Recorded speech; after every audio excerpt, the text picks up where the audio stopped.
Hey there, it's Carrie Rhodes here. Welcome back to my YouTube channel. Today is a super exciting video because I am creating with some of Trinity Stamps' brand new products for their autumn gathering release. This is a hop, so check the description box below for the next step on the hop and details on our giveaway. I'm making 2 cards today. This is card number 1, and it all begins with the background. This new Argyle stitched background die is amazing. I love this pattern, and I am going to stencil right over the top of it using the new retro diamond stencils. Now these 2 products are made to coordinate together. You can do the diamond stenciling over the stitch lines as I'm doing it, or you can also put the diamonds from the stencil inside the stitching. But let's see what this first layer looks like in this stencil set. There are 3 stencils in the set. So this is now stencil B, and you can see I'm lining up the diamond on the stencil with the diamonds I already stenciled. And then I'm using a dark gray ink this time. So here you can see the pattern, and this gives you that really fun Argyle look. However, there is another stencil in the set, so let's go ahead and see what this looks like. I'm going to do my stenciling this time with some yellow ink and a brand new blending brush from Trinity Stamps. They now have their own blending brushes. These have a nice ergonomic handle. Ergonomic? Yeah, that's the word. Ergonomic handle, and so it fits in your hand really nicely. The bristles on the brush are domed, so it just glides over the paper so nicely. Okay, so now that I have my first layer of yellow done, I decided to clean the stencil off and flip it over and fill in the rest of the white area on my background. So I love that you can do that with this stencil and really create lots of different looks with just these 3 stencils. Now I loved how this turned out, but I wanted the orange to be a little bit more dynamic, so I went ahead and put my first stencil back in place and made the orange diamonds a little bit darker, and I think it turned out fabulous. But I want to grunge it up a little bit, just like I said in the beginning, adding a little touch of grunge to my Halloween project. So I'm doing that with some splatter as my first step. So I spritz this with water. I've got those nice water droplets all over, and then we're gonna layer up that splatter with some white ink. This is actually Distress Oxide paint in Picket Fence, and I just put it on as it is. Then I went and added a little bit more water to get some more translucent drops on there as well. These are pretty small, and they're going to really shine on my background without taking over too much. Now I have some black acrylic paint. I am watering that one down and splattering that all over as well. So this is going to just make this background really fun. Now, maybe you like more clean and crisp cards, but I love splatter. I like things just to have a little touch of grunginess to them. So once that background with all its splattery goodness was dry, I brought back my dark gray ink, and I'm inking up the edges. And I know this might have gone a little bit faster with that new brush from Trinity Stamps, so I'm gonna have to get myself a few more of those.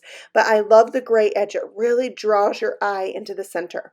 We're gonna set that aside and bring out a new stamp set. This is the Spookyosaurus Stamp Set. It has this little dinosaur trick-or-treating. Now, if you love this dinosaur, there's another one from a previous release, and this little dinosaur is all tangled up in Christmas lights. So if you like him, you'll like that one too.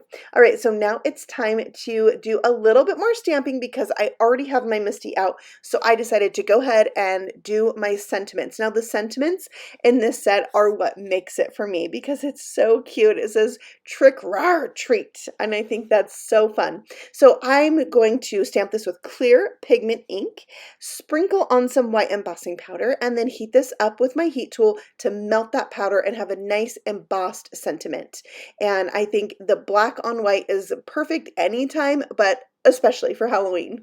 So I'm going to dust off that anti-static powder and then set to die cutting these out. Now you'll see every word in this die set in the stamp set has a die to cut it out, which is fabulous. So I can have each of those words separate, and I think that's really fun to place it how you want.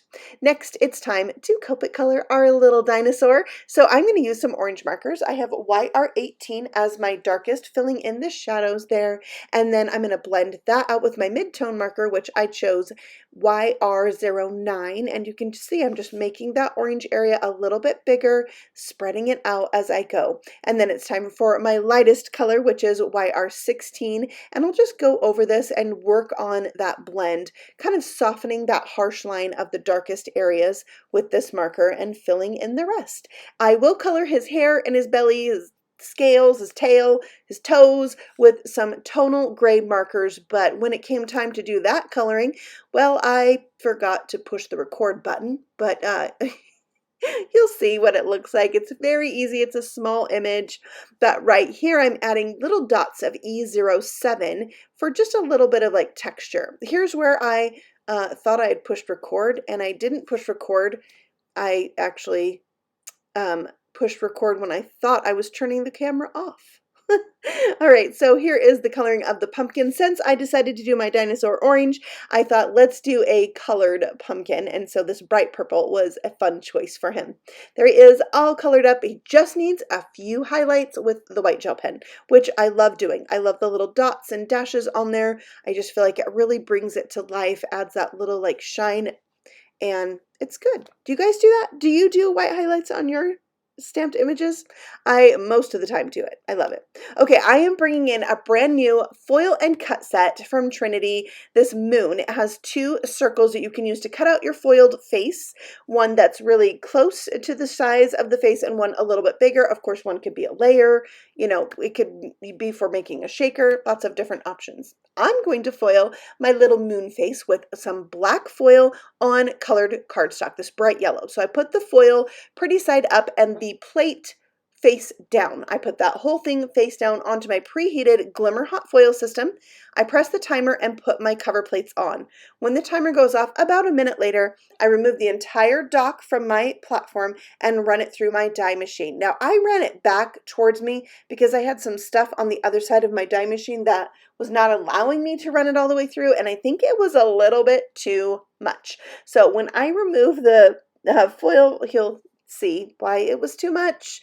Yeah, some over foiling, but I am not giving up on this piece. No, not at all. I am bringing in my sanding eraser and I am going to erase that excess foil. Now, this is the biggest piece of excess foil I've ever tried to remove with my sanding eraser. It did a good job, but it also just kind of wore down the paper a little bit. But I decided to keep going, and so I decided I will go ahead and cut it out with my die. But when I removed the tape, it peeled off some of the cardstock where I had worn down that paper. So let's dust up the edges with some color. Let's just keep going and try to save this thing. So I did with my new blending brush. It is so good, and it gave me a look that I really liked. But you could still tell a little bit. So I thought, well, I'm going to pull out the coordinating stencil for this moon set, and I'll put some of these little like pits and valleys of the moon right on top of my moon, and that'll help kind of mask things. So I did that. I taped the moon into place and did the same color of yellow that I did around the edge, which is kind of a darker shade than my paper. So when I first removed this, I thought, oh no, this is not good. But what I know about the Altenew ink is that it's going to simmer down. It's going to settle down a little bit after a few minutes. And so I just decided I'm going to leave it. I'm going to see what happens. And also, when in doubt about something, maybe just splatter it.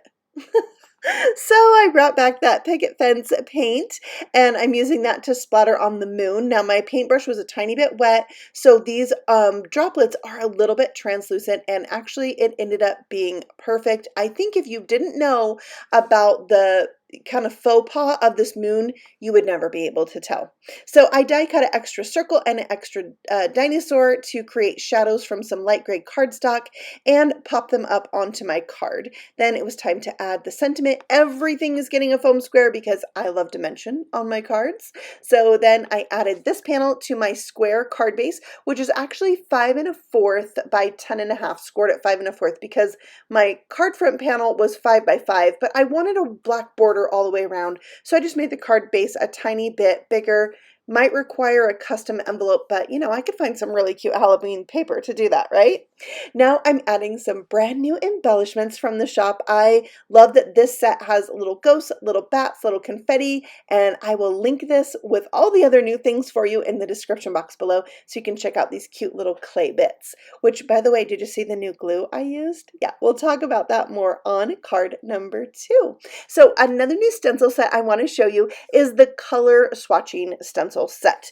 This is a really cool set. It has 2 stencils, one that looks like a color wheel and one that looks like something you might use for color swatching. Now, you could use these as color swatching tools. However, I am going to use mine to make a fun and slightly grungy background for my second card. So I'm going to use just some green inks on this one, starting with my lightest in the middle. And here you can see, once I'm done, how well these blending brushes do at blending the inks together. Now, of course, paper does come into play when you do ink blending. You want a nice, smooth cardstock. A lot of people like the Bristol Smooth cardstock, so you can definitely change up your paper if you feel like you're having a hard time with ink blending, and that can sometimes make a world of difference. So here I am adding my next color, so a shade darker in Parrot ink, and just working that in. And once I have it how I like it, I'm going to add the olive ink in. So another tip of mine, just like with these Altenew inks, sometimes it's good to let your inks kind of settle before you decide whether you like it or if it needs more. And a lot of times also when I stencil, I do 2 coats. So just play with it and you'll find some blending solutions for yourself that you really like. I spritzed this one with water as well, and I'm so in love with how the green ink reacted with the water. Oh, also, I have this green splatter it was from the Spellbinder shop. However, I think it's discontinued, but we got to use this stuff in our stash, right? So that's what I did. And then I used the same black paint, and this background came out so good. I mean, the splattery goodness on this thing, I just love, but also a little bit more grunginess in the form of shading the edges really helps to complete the look. So I am doing the same exact thing with that pure graphite ink and just dusting up the edge, and that, as you can tell, it draws your eye into the center and it gives it a little bit more of a spooky feel. Okay, speaking of spooky, look at this mummy set. Punny mummy. There's some great sayings in here, so much so I ended up using 3 of the sentiments on my card. Yeah, I loved them so much. So there's my mummy, and let's go ahead and stamp out our sentiments since the misty's out. And you can see here, have quite a few. I'm using some bright green cardstock, some clear embossing ink, and black embossing powder this time. So I'll just sprinkle that on, tap off any excess. I especially do the tapping off of any excess when I'm doing small words, and it seems to serve me well. So there's all my sayings, and then die cut all the things out, and you can see how nicely those words are bubble cut out with the coordinating dies. Now for coloring of the mummy, it's so hard. Just kidding. I only used the T1 marker and added a little bit of a shadow on each of the lines where the gauze of the mummy overlaps. So a really easy coloring, but it is that little extra touch that adds detail to your card. So I highly recommend it. Okay, moving on to my sentiments. I felt like they needed a little something. So they weren't so just bright. They needed a little grunging up. So I used my T3 marker and went around the edge of each of those. Now, check out this new glue tube.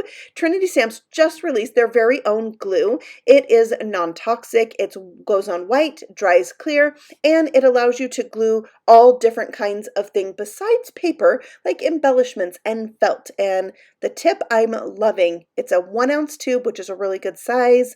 And here I'll show you how I used it to glue on my embellishments. These are brand new embellishments. You know I love the embellishments from Trinity Stamps, so when they come out with something new, I'm all about it. These are slightly translucent with like an iridescent finish, and you can see through them to the green ink behind them, so they're going to be good on all different colors of cardstock and inks. So there are my two slightly grungy Halloween cards using the new products from Trinity Stamps. They have some really cute things in this release, so make sure you hop along and check out some other inspiration for you. And if you want to check out the brand new release, you can see my links in the description box below. Now, I have new videos all the time, so if you're new to my channel, I would love you to consider subscribing, and then I can share more of my creations with you. And I will see you all again very soon on the next video. Happy stamping! Bye!